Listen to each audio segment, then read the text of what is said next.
our names drawn. We're going to go ahead and create them here in Onshape. So the first thing I'm going to do is create a sketch. Click sketch up here, or I can hit Shift S on the keyboard. Now I need to select a sketch plane. Again, I have the front, the top, or the right. I'm going to go ahead and put this on the top.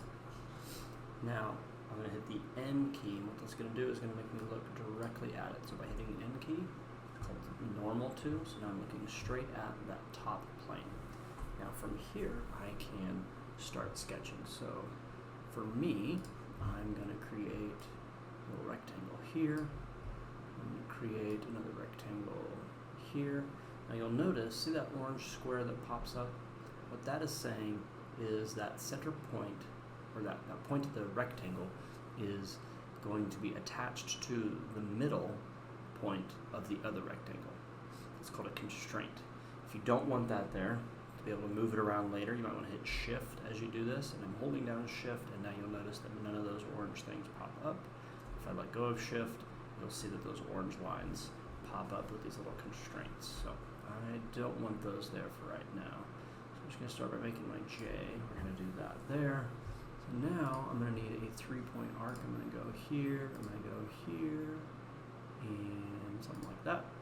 I'm going to go here, I'm going to go here. That doesn't look right. That's okay, we can move it around a little bit. So I'm going to hit Escape, and I can move this. Well, now that's attached to there. I'll just make it a funny looking J then, for right now. Okay, and then I need a line, so that is L on the keyboard. And I'm going to go from there to there. And now I have this. If I want, I can hit the M key, which is these scissors. It's going to trim, get rid of that line, and I can, whoops, can't do that, Command Z. I can zoom in, so I only trim what I want to trim. Alright, so now I have a goofy looking J. Okay.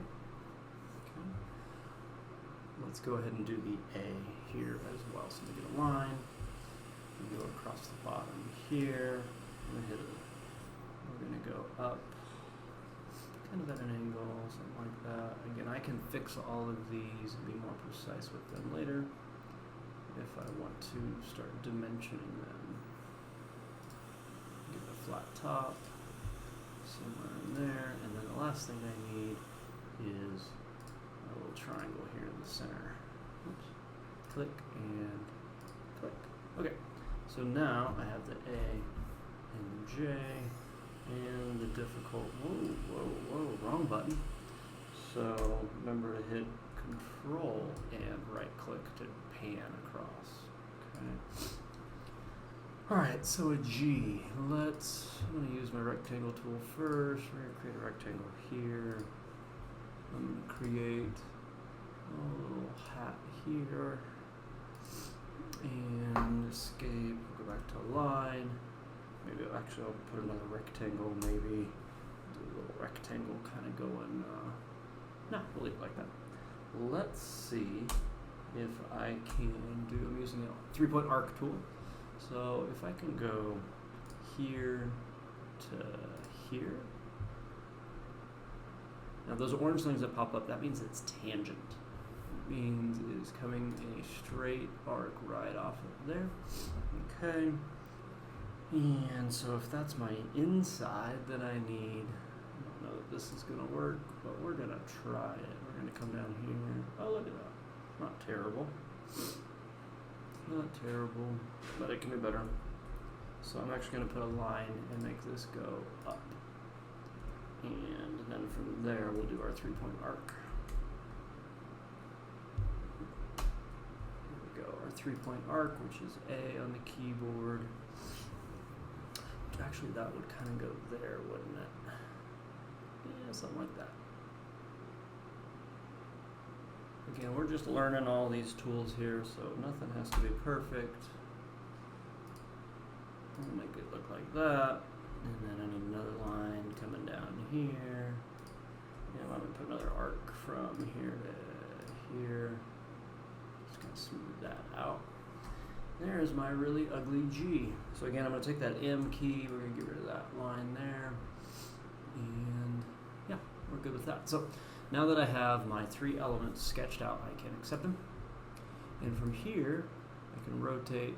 I'm right-clicking on the mouse. I'm just kind of dragging at an angle so I can see what's going on. So from here, we can extrude our letters. Again, extrude means to give them a dimension, a Z height.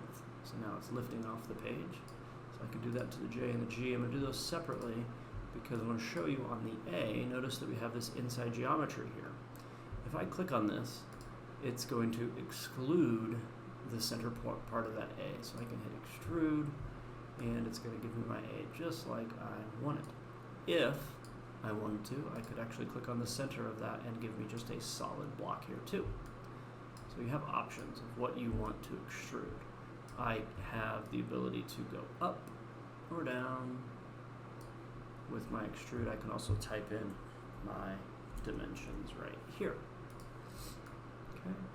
So this particular thing we will not yet be 3D printing, so we're not too worried about what it looks like and if it's able to print. So we're just working on the sketching and the extruding. So go ahead and do your initials now.